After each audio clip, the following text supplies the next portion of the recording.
Ryan's office revenge. Look, I've been in corporate finance for 20 years, and I can tell you that when your chief legal counsel calls at 7:30 a.m. on a Tuesday, something's about to go sideways. Sarah Bennett never called anyone before 9, unless there was a fire somewhere that needed putting out. Patrick, can you swing by my office before the morning briefing? Just a quick sync on your Q4 bonus calculation. Quick sync. You know what that means in corporate speak? It means we need to discuss something that's going to mess up your entire day, possibly your entire year. I'm Patrick Morrison, 47 years old, CFO of North Point Defense Systems.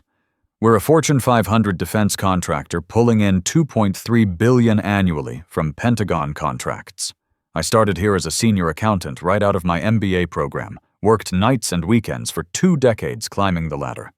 In this business, your security clearance and your reputation are everything. Lose either one, and you're done. My wife Jennifer always jokes that I worry too much about work. But here's the thing. When you're dealing with government contracts, everything has to be perfect. One mistake, and you're not just losing your job, you're potentially facing federal investigators asking uncomfortable questions about taxpayer money. Sarah's office had that corner view of the employee parking lot where people were still stumbling in with their Starbucks, probably dreading another day of spreadsheets and compliance reports. She didn't offer me coffee.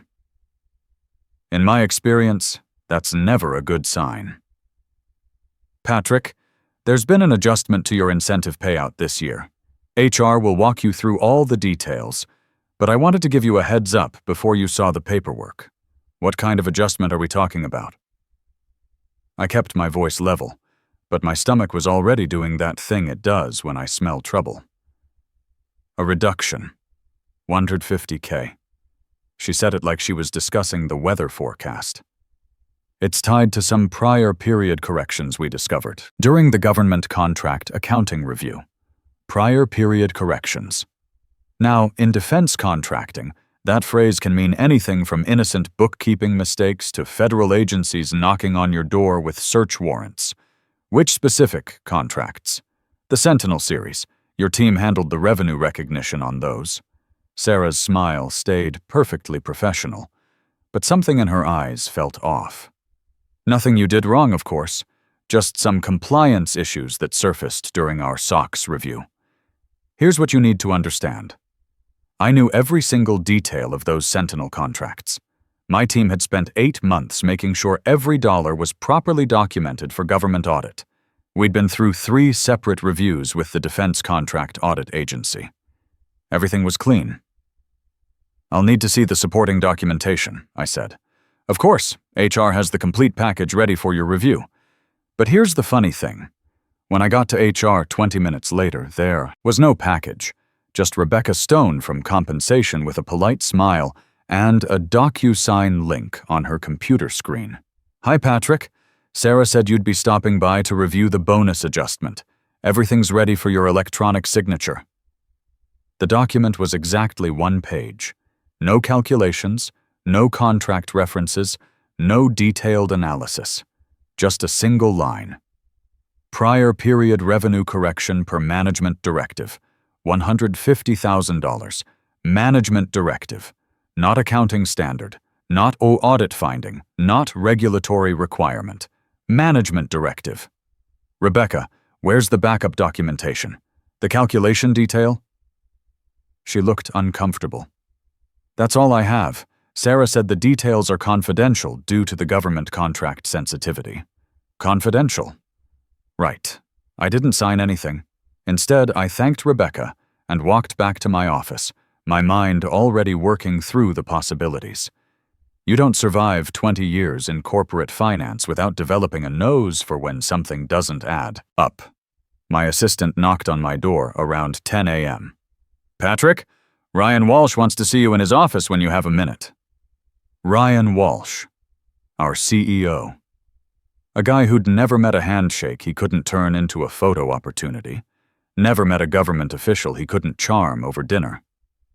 He'd been running North Point for 5 years, ever since the board recruited him from a smaller defense contractor in Virginia. I grabbed my notebook, force of habit, and headed upstairs to the executive floor. Ryan's office was all polished wood and American flags, with photos of him shaking hands with generals and congressmen covering one entire wall. The kind of office designed to impress government visitors and remind everyone who was in charge. "Patrick, come in, come in. I heard Sarah briefed you on the bonus situation." He gestured to the chair across from his massive desk. "I know it's disappointing, but you know how these government compliance issues can get complicated." "Which specific compliance issues are we talking about, Ryan?" His smile flickered for just a second. "The details are all in the HR documentation. The HR documentation doesn't have any details, just a reference to a management directive. Well, the important thing is we're getting ahead of any potential audit findings, being proactive, you know? Better safe than sorry when it comes to government contracts." Here's what was bothering me. "What audit findings?" "I've been in contact with DCAA throughout the Sentinel contract lifecycle. They haven't raised any concerns." Ryan leaned back in his leather chair. "Patrick, sometimes we have to make adjustments based on information that isn't public yet. The important thing is the company stays protected. Information that isn't public yet. In our business, that could mean anything from pending investigations to classified contract modifications. But it could also mean someone needed $150K moved around quietly and didn't want to explain why. I'd like to review the technical analysis that supports this adjustment," I said. "That won't be necessary. The decision's already been made." "Ryan, as CFO, I'm responsible for the accuracy of our financial statements. If we're booking a government contract correction, I need to understand the underlying basis." His smile disappeared entirely. "The basis is executive judgment. Mine. And I need you to sign that acknowledgement today. Executive judgment. Not audit requirement, not regulatory mandate, not contractual obligation. Executive judgment." After I left his office, I did what any good finance guy does when the numbers don't make sense. I started digging. Back in my office, I did what any finance guy with 20 years of experience does when something smells wrong. I started pulling files. The thing about working in defense contracting is that everything leaves a paper trail. Has to. The government auditors don't mess around, and neither do we. I opened our financial close system and navigated straight to the SOX controls. Documentation. As CFO, I had read access to pretty much everything financial. The Q4 incentive pool calculation was right there, and here's what made my blood pressure spike. My original payout was showing, clear as day, then right underneath it was a manual adjustment entry from 3 days ago. User ID, R. Walsh. Ryan Walsh, our CEO.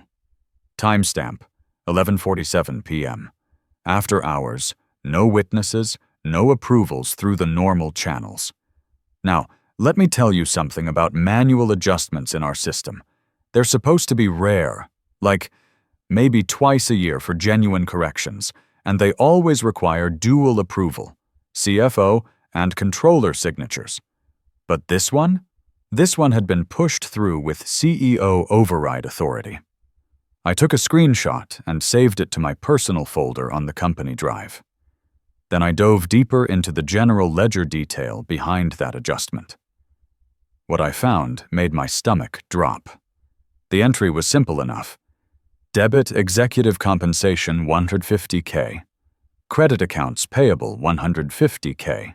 But when I traced that accounts payable credit, it wasn't sitting in some liability account waiting to be refunded to the government. No, that money had been paid out to a vendor called Pinnacle Consulting Services. I'd never heard of Pinnacle Consulting Services, and after 20 years managing vendor relationships in this company, that was a red flag big enough to see from space.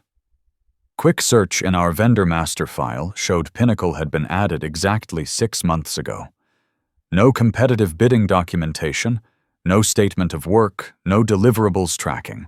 Just monthly payments of $25K each, labeled as Strategic Advisory Services. You know what strategic advisory services means in our business? It means we can't tell you what we're actually paying for. I've seen it before, usually when companies are trying to hide consulting payments that won't survive scrutiny. Let me do the math for you. 6 payments times 25K equals 150K. Exactly the amount they'd just clawed back from my bonus. My hands were actually shaking as I picked up the phone to call procurement. Hey, this is Patrick Morrison. Can you pull the vendor setup documentation for Pinnacle Consulting Services? I need to review their scope for a financial analysis. Sorry, Patrick. That vendor file is restricted access. You'd need CEO approval to review the details. CEO approval. For a consulting vendor. In 20 years, I'd never seen a vendor file that required CEO approval unless it involved classified projects or legal settlements. And I would have known about both. I hung up and sat there staring at my computer screen. Here's what I was looking at. Someone had created a phantom consulting company, been paying it $25K a month for 6 months, and when they needed to balance the books, they'd taken the money out of my bonus and called it a government contract correction. But here's what really got me. They weren't just stealing from me. They were using my name and my reputation to cover it up. Because when the auditors came looking, it would show as a legitimate adjustment to executive compensation, not an unexplained payment to a mystery vendor. My wife called around lunchtime. Hey honey, how's your day going? Jennifer always could read my mood through the phone.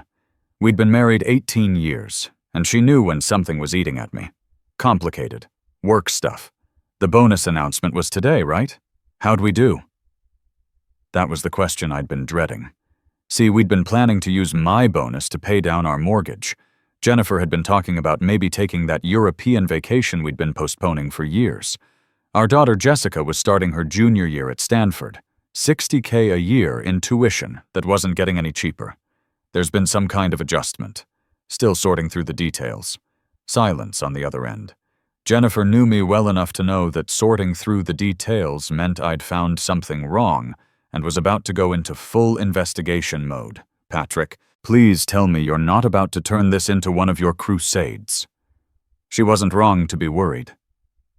3 years ago, I'd discovered some questionable travel expenses by our VP of sales and spent 2 months building a case that eventually got the guy fired. Jennifer had watched me stress myself into insomnia over that one. It's not a crusade, Jen. It's just, the numbers don't add up. How much are we talking about? 150K. Another silence. Longer this time. Patrick, that's not pocket change. That's Jessica's tuition for 2.5 years. I knew that. Trust me, I knew that. But I also knew something else. If I signed that acknowledgement without understanding what was really going on, I'd be signing my name to something that could destroy my career if it ever came to light. I need to make some calls, I told her. I'll explain everything tonight. After we hung up, I called our external auditor. These are the guys who certify our financial statements every year, and they know our government contracts inside and out. Hey, this is Patrick Morrison at North Point. Quick question about your Q4 review work. Did your team identify any revenue recognition issues on the Sentinel contracts that would require adjustment? No, Patrick. Those contracts were actually some of the cleanest we reviewed. Documentation was excellent. Revenue recognition was textbook perfect. Why do you ask? Just following up on some internal discussions. Thanks for checking. Clean. Our external auditors, the same people who'd been crawling through our books for months, found absolutely nothing wrong with the contracts that supposedly required a 150K correction. I sat back in my chair and tried to think through what I was really dealing with here. This wasn't some accounting error or legitimate compliance issue. Someone was moving money around and using my compensation as the mechanism to hide it. The question was, what was I going to do about it? My computer pinged with a new email. Subject, line, urgent. Bonus acknowledgement required. It was from Sarah Bennett. Patrick, We need your signed acknowledgement by end of business today to close the payroll cycle.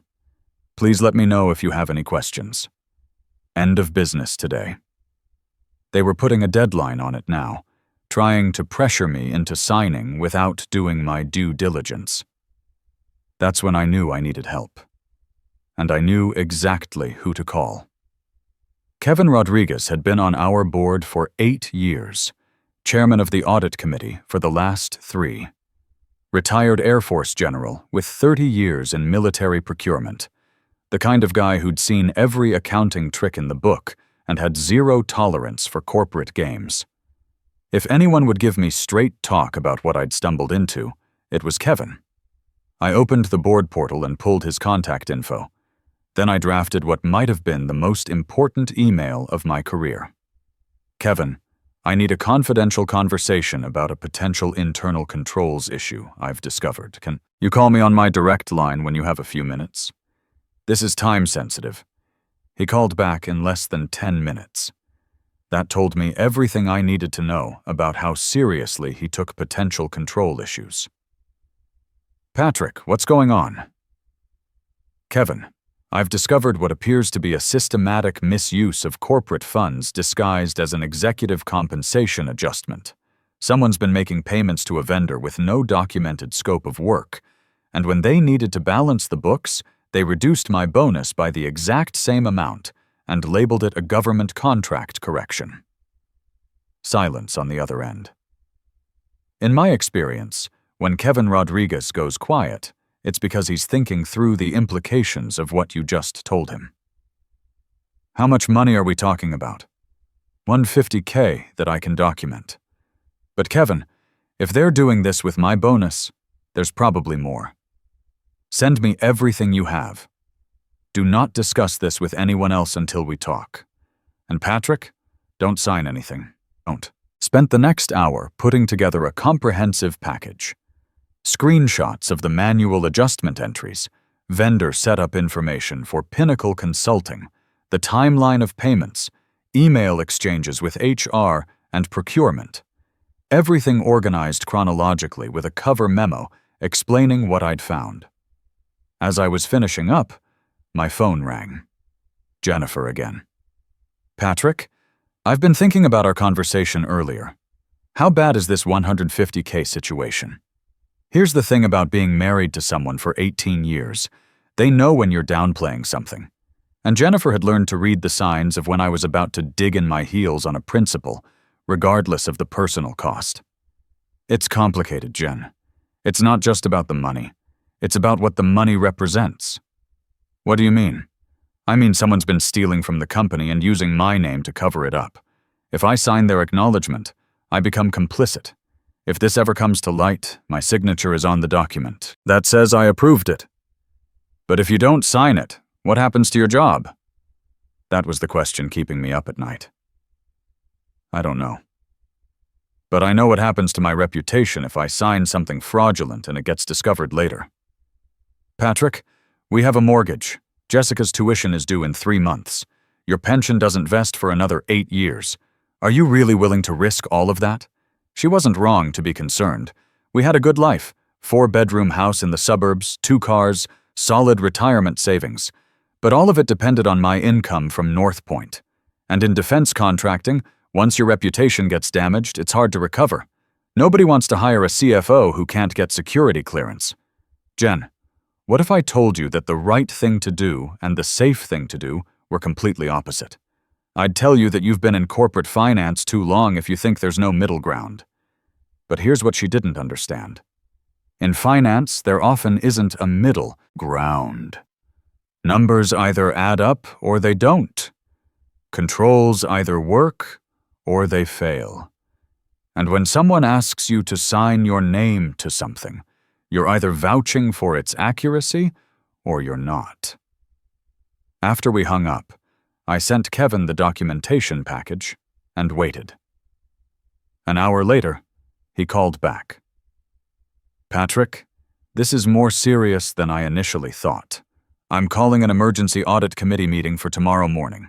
In the meantime, I want you to document any additional contact from Ryan or Sarah about signing this acknowledgement. What should I tell them if they pressure me? Tell them you're reviewing the documentation with your personal attorney. That'll buy us time. Personal attorney. I didn't have a personal attorney. But I knew Kevin was giving me language that would make Ryan think twice about pushing too hard. The next morning, I got to the office early. 6:30 a.m., building almost empty except for security and the cleaning crew.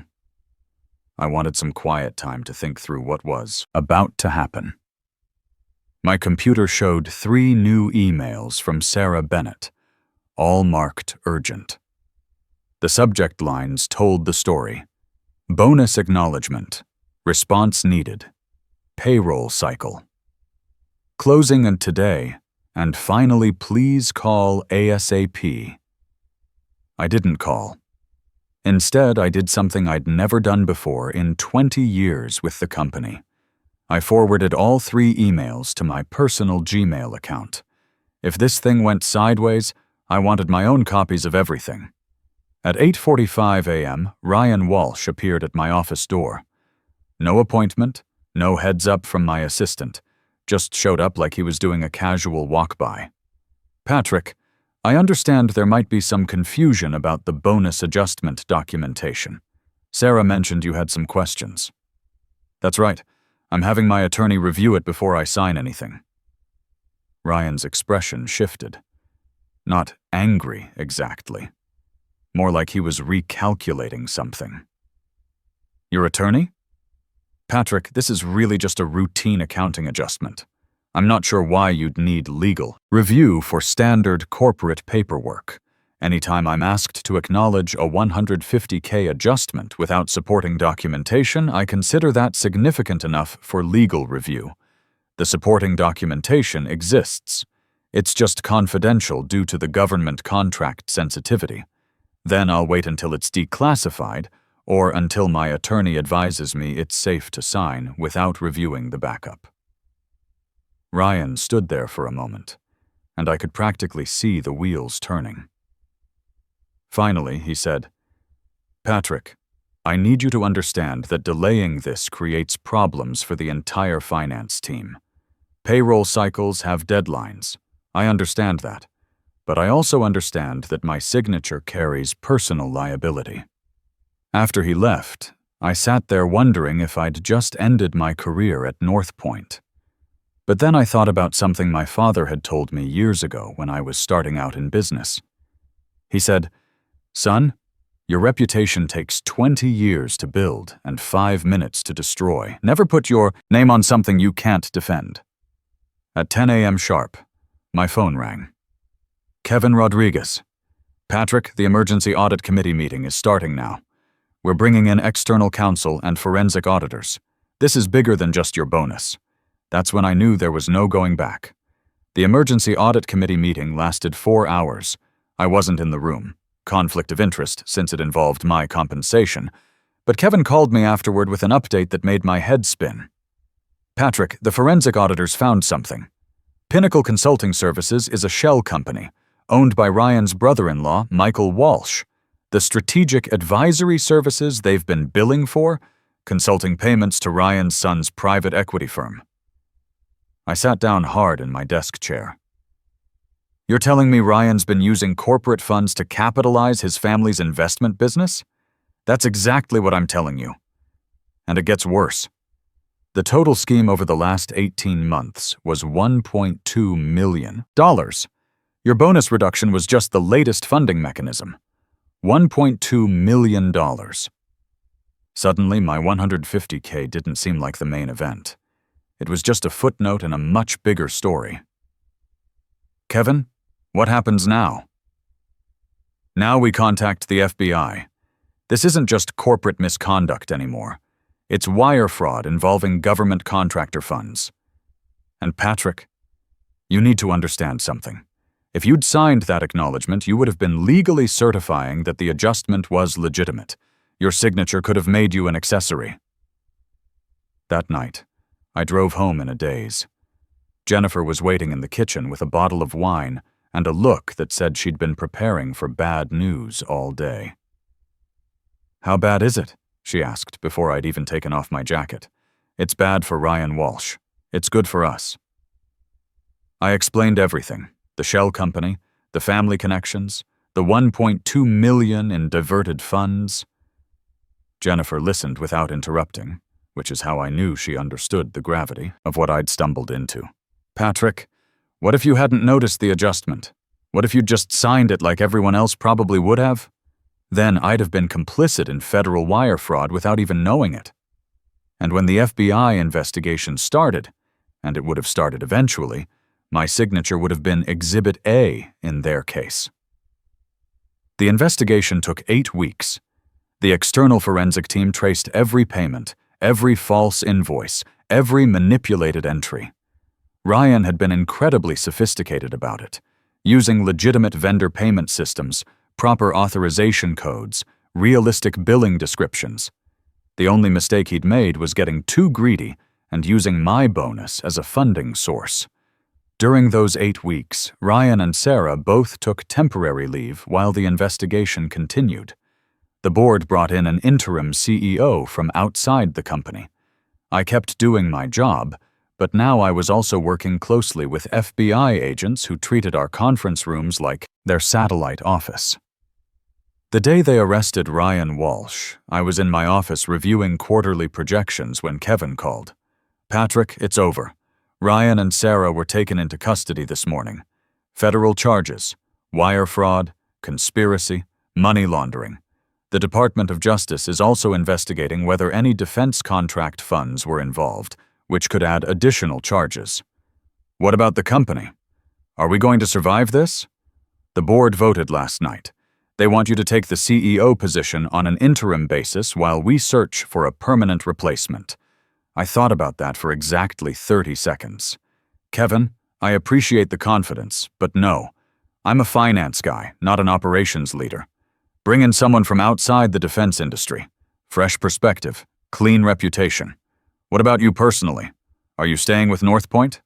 That was the question I'd been wrestling with for 8 weeks. I want to restructure my role, create a new position, Chief Risk and Compliance Officer, same compensation as CFO, but focused entirely on preventing this kind of thing from happening again. The board agreed immediately. They also gave me something I hadn't asked for: a formal commendation for exemplary professional conduct in identifying and reporting potential fraud. It went in my personnel file and my security clearance documentation. 6 months later, I was sitting in a congressional hearing room, raising my right hand to be sworn in before a House subcommittee on defense contract oversight. The room was packed with reporters, defense industry executives, and government officials. The questioning was tough, but fair.